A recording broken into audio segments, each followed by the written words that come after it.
अहमदनगर शहरासह संपूर्ण जिल्ह्याला हवामान खात्याने वादळी वाऱ्यासह मुसळधार पावसाचा इशारा दिला होता।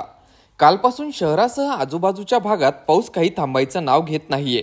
एरवी 12ही महिने पाणी नसलेली नगर शहरातील सीना नदी मुसळधार पावसामुळे दुथडी भरून वाहू लागली आहे। या नदीला आता पुराचे स्वरूप प्राप्त झाले असून पुराच्या पाण्याने विद्युत खांब पडल्याने परिसरातील बत्ती गुल झाली आहे। दरम्यान आमदार संग्राम जगताप आणि महानगरपालिकेच्या आयुक्तांनी पुराची पाहणी केली आहे। सीना नदीवरील उड्डाणपुलाचे काम सुरू असून हे काम पुढील 1 वर्षात पूर्ण होईल असे देखील यावेळी आमदार जगताप यांनी सांगितले। तसेच पावसाचा वाढता जोर पाहता कुणीही पाण्यामध्ये जाऊ नये तसेच वाहने नेण्याची घाई करू नये असे आवाहन देखील आमदार जगताप यांनी यावेळी केले। या बाबतीमध्ये अमरधामच्या मागच्या बाजूने जो कल्याण राष्ट्रीय महामार्ग जातो त्याच्यावरती होत असणाऱ्या या सीना नदीवरच्या पुलाचं कामाचं गेल्या काही महिन्यापूर्वीच सुरुवात झालेली आहे।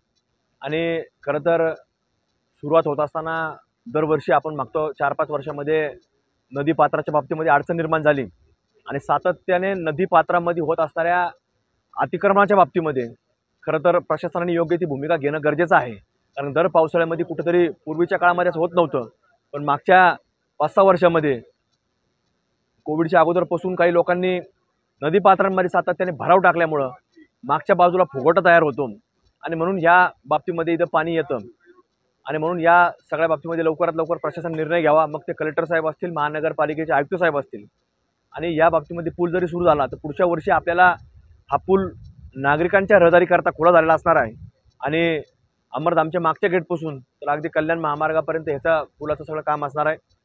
बुरडगावमध्ये देखील अशाच प्रकारची परिस्थिती होती, पण बुरडगावमध्ये देखील एक मोठा RCC पूल उभा केलेला आहे। या बाबतीमध्ये खरं तर बोलेगावचा मागचा जो रोड आहे तर त्या बाबतीमध्ये तिथं देखील पूल आता मंजूर झालेला आहे। म्हणजे नगरमध्ये अशा प्रकारे सीना नदी पात्रावरती असणारे सगळेच पूल आता मोठे पूल केलेले आहेत। फक्त हा एक पूल सीना नदीच्या मागचा अमरधामच्या मागच्या बाजूचा आणि बोलेगावचा हेच खरं तर आता 2 राहिलेले आहेत।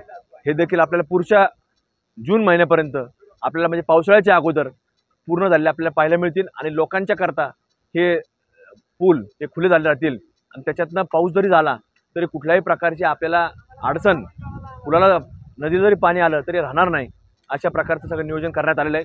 पण या बाबतीमध्ये या पावसाळ्यामध्ये आयुक्त साहेबांनी, कलेक्टर साहेबांनी खबरदारी घ्यावी आणि ह्या मार्गावरती सगळे आता गणेशोत्सव सुरू होणार आहे आणि गणरायाच्या मूर्त्यांचं या ठिकाणी मोठे व्यावसायिक आहेत आणि म्हणून नगरमधूनच नाही तर जिल्ह्याभरातनं लोक गणरायाची मूर्ती खरेदी करण्याकरता ह्या भागामध्ये येत असतात आणि मग ते मोठी ट्रॅफिकची समस्या निर्माण होती। त्यामुळे इथून जो ठाणग्यांच्या पंपा शेजारून जो माधवनगरचा रोड आहे तो वारुळाच्या मारुतीला निघतो आणि वारुळाच्या मारुतीपासून आपण नालेगावपर्यंत रस्ता निघू शकतो। याचं लवकरात लवकर काम सुरू करावं, लोकांकरता तो रहदारी करता खुला करावा अशी एक आज मागणी आयुक्त आणि कलेक्टर साहेबांकडे करण्यात येत आहे। त्याच्या बाबतीमध्ये लवकरात लवकर या ठिकाणी ते काम करून घेण्याकरता आमचा पाठपुरावा असणार आहे। नमस्कार, मी यशवंत डांगे, आयुक्त तथा प्रशासक अहमदनगर महापालिका। अहमदनगर शहर आणि परिसरामध्ये काल रात्री जवळजवळ 80 ते 100 mm इतका पाऊस झाल्यामुळे आज सीना नदीला पूर परिस्थिती उद्भवलेली आहे। हा जो नगर कल्याण हायवेवरचा जो कल्याण रस्त्यावरचा जो पूल आहे तोही पाण्याखाली गेलेला आहे। या ठिकाणी पाणी वाढल्यामुळे काही एक्सप्रेस फीडरचे पोल वाहून गेलेले आहेत आणि हा सध्या आम्ही पोलीस प्रशासन, महानगरपालिका प्रशासन यांनी पहाटे 4:30 वाजल्यापासून हा रस्ता बंद केलेला आहे आणि आम्ही या ठिकाणाहून वाहतूक डायव्हर्ट केलेली आहे। दुसरं सगळ्यात महत्त्वाचं म्हणजे या पुलाचं बांधकाम चालू आहे।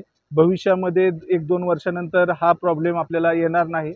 तोपर्यंत महापालिकेमार्फत आपण एक माधवनगरचा जो वरच्या बाजूने जो रस्ता आहे बागरावच्या हडकोपासून वारुळाच्या मारुतीपासूनच्या रस्त्याला जोडून आपण ही वाहतूक सुरळीत करण्यासाठी प्रयत्नशील आहोत आणि त्या मार्गे ही वाहतूक आता सध्या होत आहे। सर्व नागरिकांना माझे आव्हान आणि विनंती आहे की या पावसाळ्याच्या दिवसांमध्ये आपण विनाकारण अवसानघाती कुठलंही धाडस करू नये, जेणेकरून आपला नाहकपणे मनुष्यबळाची किंवा वित्तहानी होईल असं कोणत्याही प्रकारचं पाऊल आपण उचलू नये ही मी आपणास आव्हान आणि विनंती करतो। धन्यवाद।